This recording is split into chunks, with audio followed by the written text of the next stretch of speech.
Hello and hi, my name is Hans. Just want to go over a few things that we saw at our UFO sighting event on February 14th, 2016 at Hollydale Park in Southgate, California. We had a great time, as usual. We must have seen probably about 20 to 30 objects this day. Although I missed a bunch, I was able to capture a handful of objects with my telescope, my ETX90, along with my A6000 Sony. Thank you, Charles, Daniel, and Ismail for helping me co-pilot this telescope. I wanted to thank Faso Perez and Robert Bingham and all the other UFO communicators for attending as we remember Eva, a beautiful woman, and she was one of us. We're going to start off with a live capture of our second orb. Dude, if we don't get this one, We got it. I know. Center. Isn't this the same one? Center, no? Center. Oh, the star? Yeah. But this one's all white. Whoa, there's something next to it. All right, stay on at your center. Something's Center, next to it. Did you see it? Center. Here Yeah. goes. Center. Shoot. You're high. No. There's following something. it? No, there was a flyby. Did you see the flyby? Kinda. It Oh, was out of focus. crap. It was out of focus. Ah, Different crap. way. Center.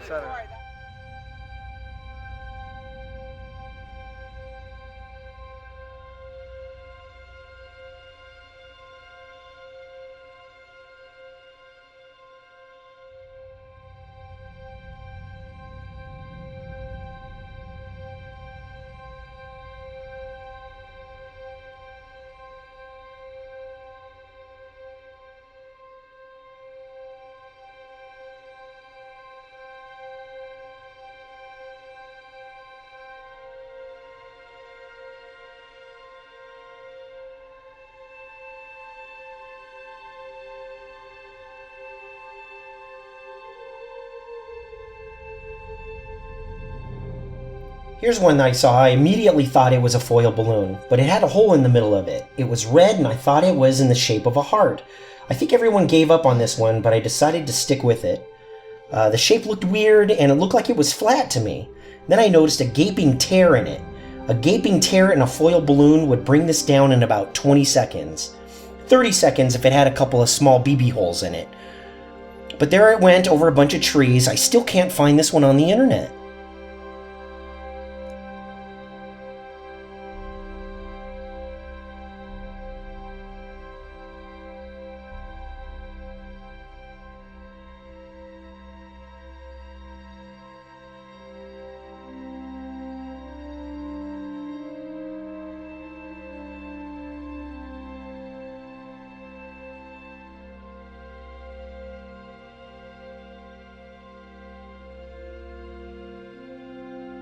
Here's a cluster we captured. I call this a floater sinker, which means that there is a few full helium balloons carrying a bunch of dead ones.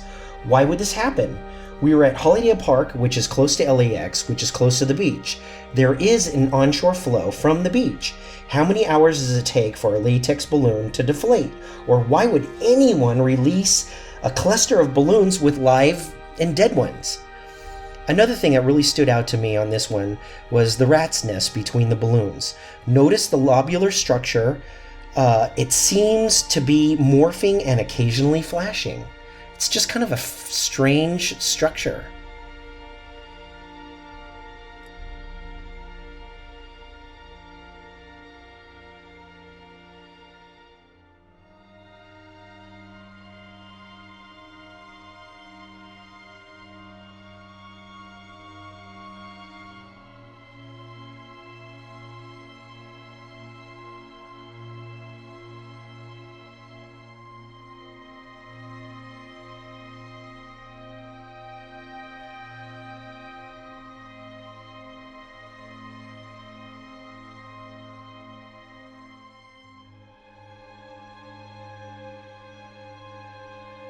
Before we begin this next one, I just wanted to show people, foil balloons cannot lift their own weight. They're very heavy, they can barely lift themselves up. With a regular foil balloon, with a dime and a Ziploc bag, it cannot lift it. This thing weighs probably 0.15 ounces, so it's very, very little. It can barely lift up itself. Anyway, for this next one, you can see, well, this one's upside down. There's a bear balloon, of course, that's on Valentine's Day.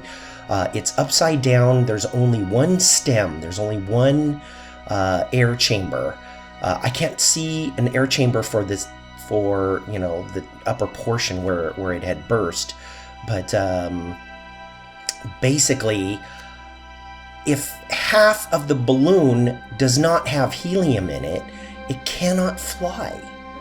So we're seeing something that's kind of defying physics here. I cannot find this particular balloon online. Party City, all these others and stuff, they just don't have this one. So I can't even verify the fact that there's two chambers rather than just one chamber. So I don't know. I just found it interesting. It's just interesting that it still flies.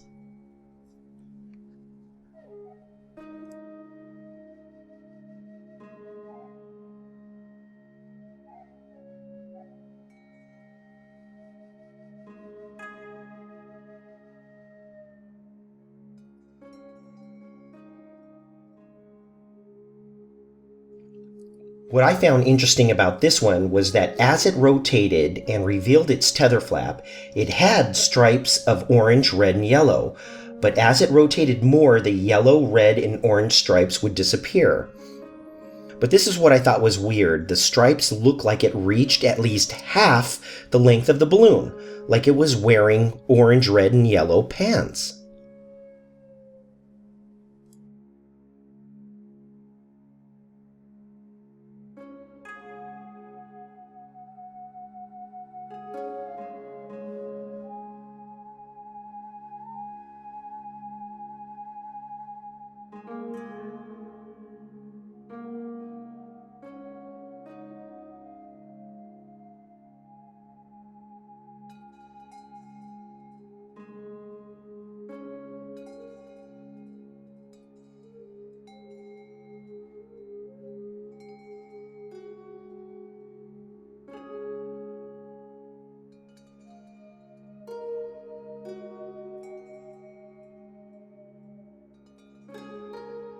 This one I thought was pretty amazing.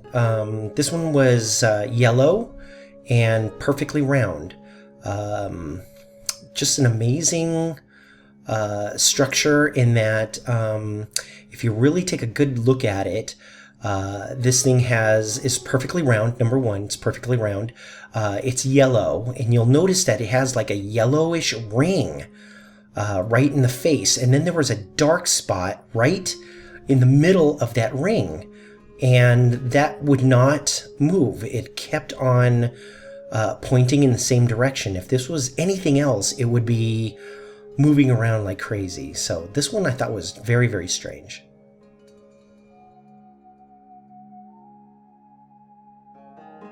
Here's another one. It's called a sinker swimmer, but this one kind of takes it to the next level. The sinker swimmer is, two recognizable objects, one filled with helium, the other one not filled with helium. There's a dead one. So this one is unrecognizable. So I call this one a sinker squid.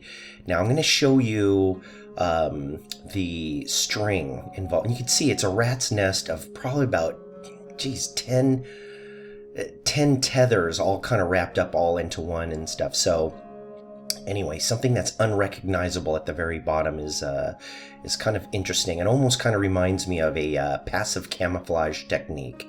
So anyway, here's another weird one. Yeah, this is just indescribable.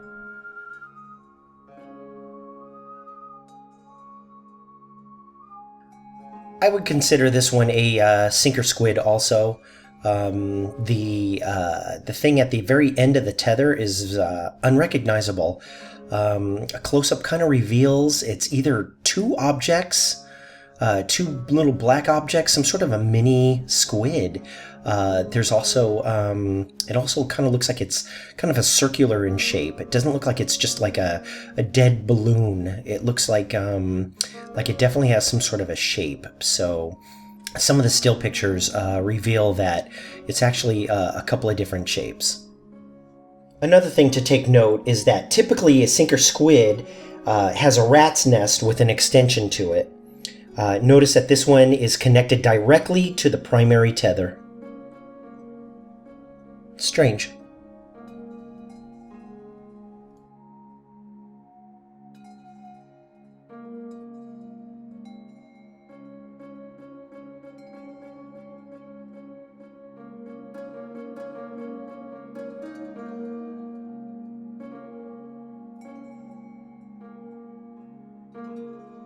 Okay, so this next one is an Orb Flyby. I'm videotaping this perfectly round yellow orb, and just about to shut off the camera when this flyby orb ends up shooting by. And if you take a look at it closely, you can see the orb is lobular. So I'm not sure what that is about, but you could see it's perfectly focused with this round orb, which means that, you know, to me it's pretty close to the vicinity of, but you can see that it has a yellow ring along with a drip point. There's a dark point on it that would not move the entire sequence, minute or two of this videotape, that the black dot would not move from that position. So here's the flyby again. Just amazing, and it's shiny, and it's lobular.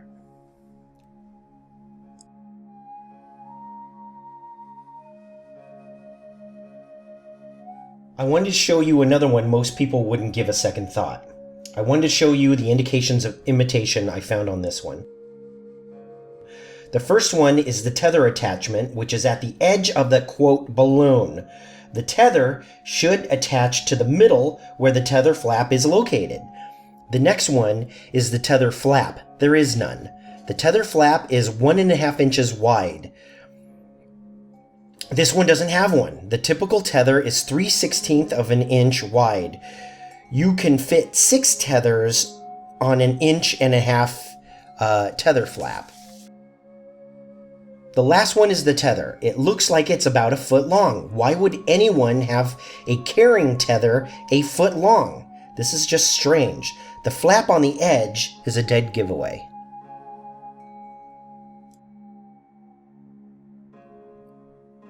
I want to thank everyone who came to our last event. We always have a great time researching together. Everyone brings such great energy to these events. I just want to thank everyone. I also wanted to thank Charles and Daniel and Ismail for helping me co-pilot my telescope. I also wanted to thank Fausto Perez, Robert Bingham, and all the other UFO communicators for presenting their abilities and teaching us how to see UFOs. I wanted to invite all of you to our next UFO sighting event here in Los Angeles. Please join LA UFO Channel on meetup.com. This is especially for those who have never seen a UFO and UFO researchers. So we'll see you next time.